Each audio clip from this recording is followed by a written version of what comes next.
Hello everyone, I'm Rose, and this week we are talking about the Wheel of the Year. I do celebrate all the Sabbats because for me they are very important. When I celebrate my Sabbats, I really feel those energies. Before I celebrated the Sabbats and when the seasons are changing, I always felt that specific energy of that season. For example, in the winter, I felt a little bit more down and more like relaxed and being like keeping that energy for myself a little bit. And then at the spring, I was like, oh, I'm so happy. And I really felt the rebirth of everything and that new energy. And then at the summer, you feel that energy at the highest point. I'm like, wow. And yeah, even talking about the summer makes me go, "Ooh." And then you have the fall equinox, and then you see it's getting darker again. You have to prepare for the winter. And I did all those things before I celebrated the Sabbats. And then I learned about the Sabbats. I was like, oh, I can see what they are talking about here, and I can feel it. So yeah, I really tune with the Wheel of the Year. It goes round and round, and I can feel those energies. Um, I do have an altar for each Sabbath. At this moment, I have my Yule altar. It's a Christmas ball, so I'm not sure if I'm pointing right there, and my candles, my thingy here, and of course my roses, my owls, and I'm not sure if you can see it. It's over here. It's my new rosemary plant. It's yeah, I love it. I bought the roses and the rosemary today. So I also bought other stuff, and I'm gonna take pictures of that for my Instagram later on. Anyway, back to the Wheel of the Year. Also, about the Wheel of the Year, you have a very beautiful story from the god and the goddess, and I didn't hear the other hosts talking about it, so I'm very happy that I can do it. I took my book from Scott Cunningham. It's Wicca, a guide from the solitary practitioner, and it was my first book, so it means a lot for me. And he really tells that story about the god and the goddess in his book. So yeah, let's start. At Yule, so the winter solstice, we have our goddess who was pregnant, and she gave birth to the sun, so the newborn god. It really looks like the Christians with Christmas and Jesus Christ that is born. Yeah, so you can combine it with those. For me, I don't celebrate Christmas, but I do have, for example, Christmas tree, but then with symbolic things in it. And yeah, so Yule.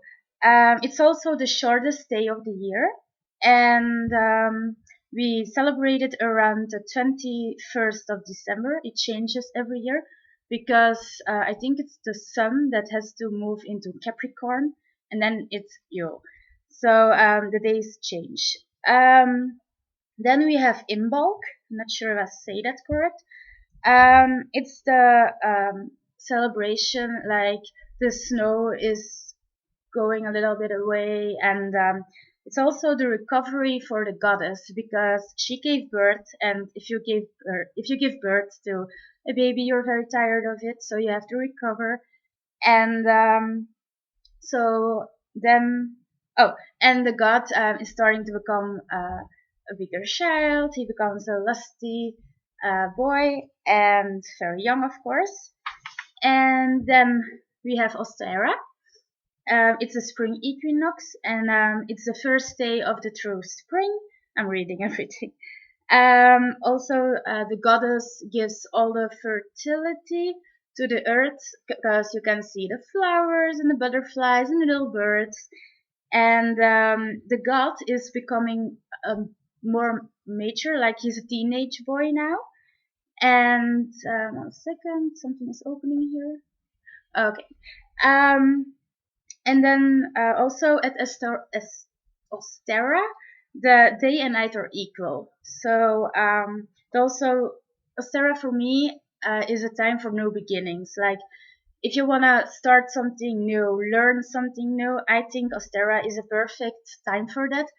Last year I tried to learn how to plant lavender and plants and stuff and herbs, and I kind of failed.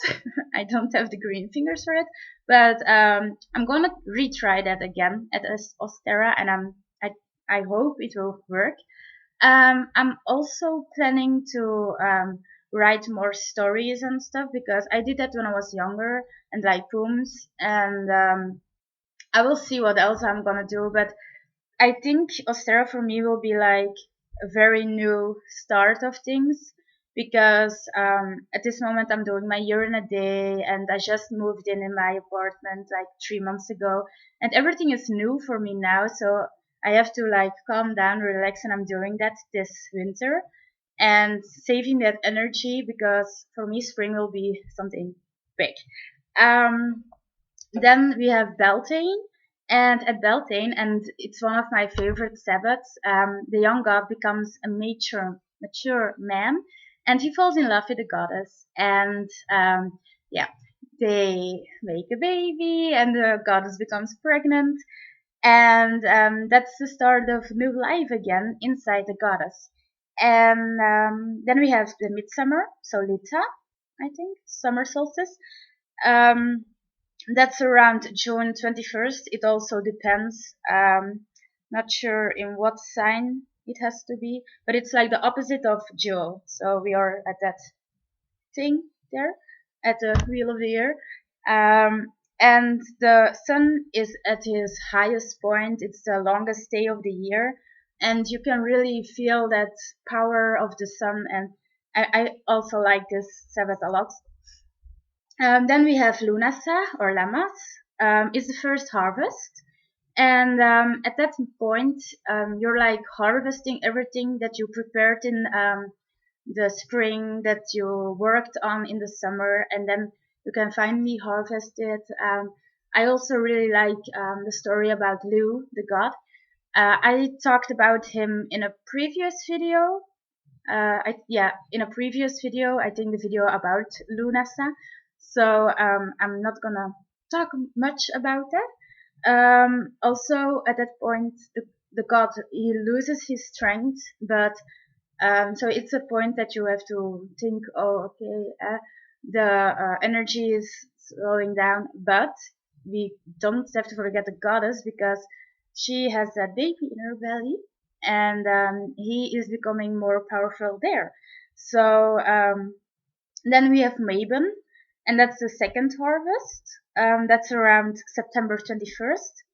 And at that point, the day and the night are equal again. That's also at Ostera. And the god is preparing himself to leave his physical body. So he is really going down at that moment. So the days are becoming darker. And yeah, so the sun is weakening and stuff. So then we have Samhain, so Halloween for people that don't know Samhain. At that point, we say farewell to the god because he dies. He goes to the other world, and then it's that point of the year where it's like very dark, and yeah, it's a sad time. But we also like honor and remember our ancestors, the people.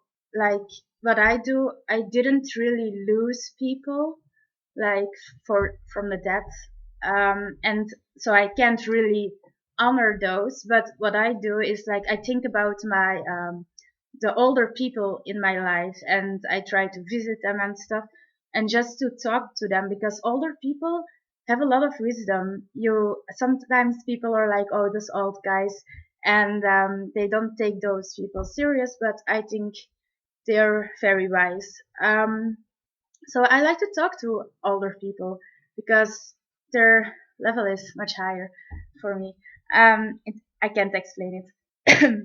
Anyway, after Samhain we have Yule again, and the god is there again because the goddess gave birth, and that's the whole wheel of the year. So some people might think, oh, it's weird that the god, her son, falls in love with her and makes a no baby.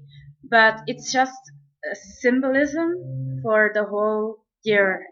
We're making noise outside. So yeah, I think you don't have to take it so literally, but you can really see the season changing. And yeah, for me it's very important. And I'm making this video way too long. So yeah, I think that's it for me. I might make a video about Yule for Saturdays. I'm not sure yet, but there is a chance that I will make a video for it. And yeah, I don't think we are making videos next week because we are taking a week break for the holidays and stuff because everyone is at a family and you don't have a lot of time. But yeah, maybe I will make a video for that week about you. Anyway, I'm gonna end this video and I'll see you guys, I think, next week, maybe in 2 weeks. Blessed be.